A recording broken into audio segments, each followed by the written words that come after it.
네, 전국에 계신 펌판 한자 회원 여러분, 1급 한자, 기적 1급 한자 회원 여러분, 특허받은 한자 암기 박사 구독자 여러분, 그리고 분해줄식 한자에 흥미를 갖고 계신 독자 여러분, 반갑습니다.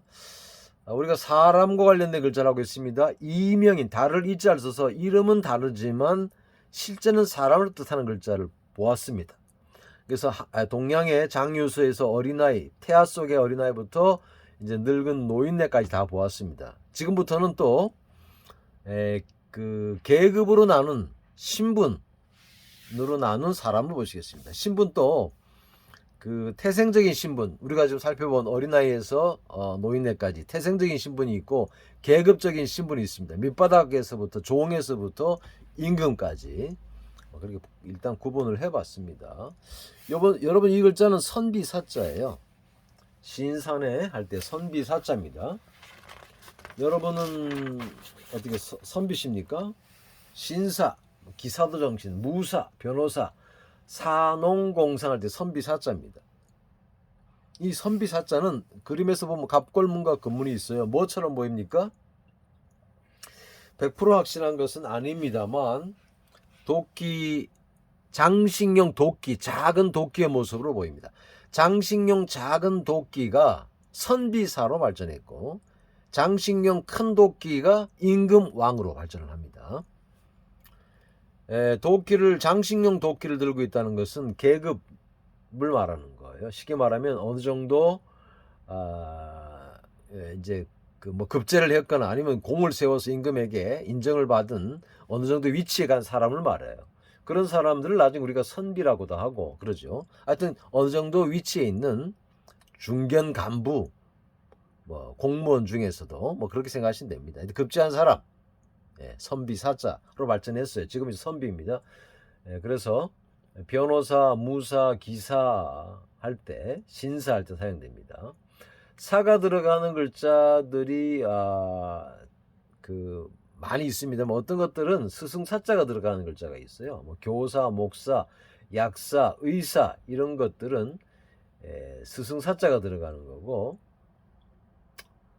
또 판사는 좀 약간 또 달라요. 근데 이제 변호사나 검사 이런 것들은 이 사자가 들어갑니다. 구분을 좀 하셔야 되는데 복잡합니다. 자, 선비사자는 뭐라고요? 장식용 도끼다 이런 얘기입니다. 도끼의 기본 뜻이 있는 거예요. 자, 선비의 뜻, 선비의 마음이 곧 어떤 위치에 있는 사람의 어떤 마음 속에 있는 것이 그 뜻이에요. 그렇죠? 그래서 저것이 뭐예요? 무슨 사자입니까, 저게? 뜻 지자죠. 사자가 아니라 뜻 지자입니다. 의지할 때 뜻 지자예요. 선비가 어떤 마음을 갖고 있다. 뜻 지자입니다. 선비가 어떤 말을 했다. 그 말에는 그 선비의 어떤 생각, 정신, 마음, 동기가 들어있겠죠. 그 뜻을 말합니다. 선비가 된 사람은 뭐예요? 섬기는 사람이에요. 지금은 계급이 되면 섬김을 받으려고 하는 사람들이 있지만 사실은 종이라 그러잖아요. 옛날에 종이라 그랬죠. 자기가 다 뭐 공복이라 그래요. 종복이 있어서 공공의 종, 공복이라 그래요. 종이라 그러는데 실제로 어느 정도 계급이 올라간 사람들 자기가 국민의 종이다, 공복이다 생각하는 사람이 드물죠. 내가 최고다. 이렇게까지 생각하는지는 모르겠습니다. 그래서 이 섬길 사자입니다. 벼슬 할 사자입니다. 급사, 봉사. 봉사란 말에 있었어도 어느 정도 위치에 선 사람들은 섬기는 건데 섬김을 받으려고 하는 경향들이 있어 왔죠. 과거엔 더 심했고. 자, 그 선비의 뜻을 말로 한 선비의 뜻을 기록하면 뭐예요? 그 기록할 지자입니다.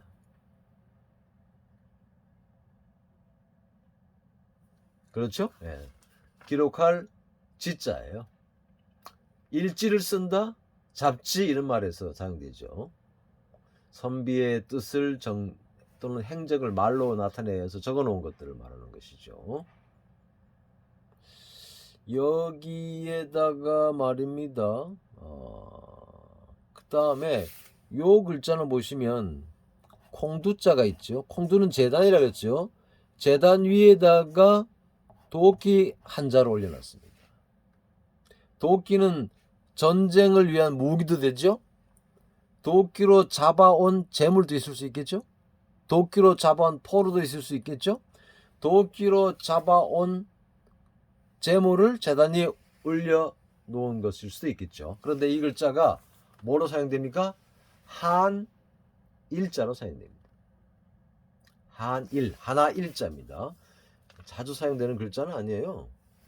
우리가 이제 1, 2, 3, 4가 이제 계약서에 1 써놓고 내가 너에게 10만 원을 꽂았다 이랬는데 어떤 사람이 나 계약서 쓴 다음에 여기다가 이렇게 써버리면 20만 원 빌려준 걸로 돼버리잖아요. 그래서 이런 거를 막기 위해서 이 글자로 일자는 이 글자로 많이 썼어요. 예전에 이 일자 한일자 대신 이 한일자를 썼습니다. 자, 그 다음에 이제 요 도끼 밑에 뭐가 들어갔어요? 도끼 밑에 입구자가 아니고 이거는 갑골문 보시니까 입구자처럼 보입니다만 도끼와 화살촉이 들어가 있죠. 예. 화살촉과 여기 화살촉을 담아 놓는 그릇. 쉽게 말하면 도끼를 두는 받쳐두는 도끼 자루를 받쳐두는 털이다 이렇게 생각하시면 됩니다. 그러니까 도끼를 두는 곳, 장소, 도끼 자루와 도끼를 두는 장소, 어떤 도구, 틀 이렇게 보시면 돼요. 그러니까 받침대 위에 도끼가 올려져 있는 모습이다 이렇게 생각하시면 돼요. 도끼는 받침대에 올려져 있으면 됩니까 안 됩니까? 안 되죠. 도끼는 들고 사냥을 가든가 전쟁을 나가든가 해야 돼요. 그런데 이 도끼가 도끼의 틀 위에 도끼가 어떤 도끼를 넣어두는 받침대에 도끼가 계속 올려져 있어요. 그러면 시간이 자꾸 지나면 도끼 자루가 썩죠. 도끼가 썩습니다. 도끼 자루가 썩는 게 좋은 일입니까? 나쁜 일입니까? 네, 이렇게 물으면 얼핏 들으면 도끼 자루 썩으니까 나쁘다 생각할지 모르지만 전쟁용 무기인 도끼가 썩고 있다는 것은 뭐예요? 전쟁이 없는 평화로운 시대가 길어지고 있다는 뜻이죠. 그래서 이 글자가 여러분들 길할 길자입니다. 입춘대길, 기륭하복, 길이를 잡죠? 네, 길할 길자입니다. 전쟁이 없다는 거예요. 양국 간에 전쟁을 하지 말자고 하는 게 뭐예요? 평화조약을 체결하는 것이죠. 뭘로 체결합니까? 물론 말이나 문서로 체결하게 되겠죠. 그러니까 양쪽이 전쟁하지 말자고 말이든 문서든 계약서로 조약을 해요. 묶었어요. 조약을 체결한다 그러죠. 뭘로 묶어요? 실로. 그래서 실이 들어가면 맺을 결자입니다.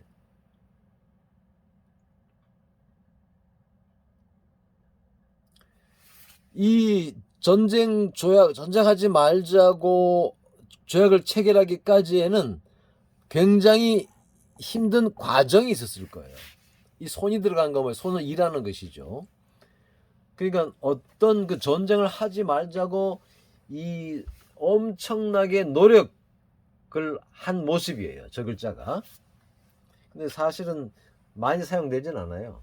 기량작용, 일할 길자, 바쁘게 일할 길자, 맞설 길자인데 우리가 알고 있는 단어는 기량작용이라는 게 있어요. 아주 어려운 말이죠. 여러분들 교재 살펴보시기 바라고 아니면 네이버나 다음 사전을 살펴서 기량작용 봐주시기 바랍니다.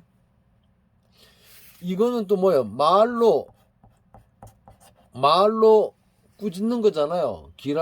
말로 길할 좋은 상태를 가져오는 거예요. 이거 꾸짖을 뭔 자입니까? 여러분 뭐라 그래요? 힐책이라 그러죠. 힐문이라 그러죠. 물을 힐자, 꾸짖을 힐자예요. 야, 말로 꾸짖는데 어떻게 좋을 길자가 들어갔냐? 길할 길자가 들어갔냐? 힐책을 하면 말로 꾸짖으면 나중에 어떤 결과가 와요? 좋은 결과가 오죠. 꾸지람은 꾸짖지 않고 놔두면 망나니게 될 수 있는데 꾸지람을 하게 되면 적절한 꾸지람은 개선을 할 수 있고 그렇죠? 네, 발전을 할 수 있고 그래서 말로 하는 꾸지람은 결국은 좋은 결과를 가져오기 때문에 꾸짖을 힐자, 물을 힐자입니다. 힐책, 힐문 나쁜 뜻으로만 있는 건 아니에요. 요 글자는 기랄글자 2개잖아요. 사람의 이름에 사용됩니다. 예. 뭔 자요? 밝을 철자죠.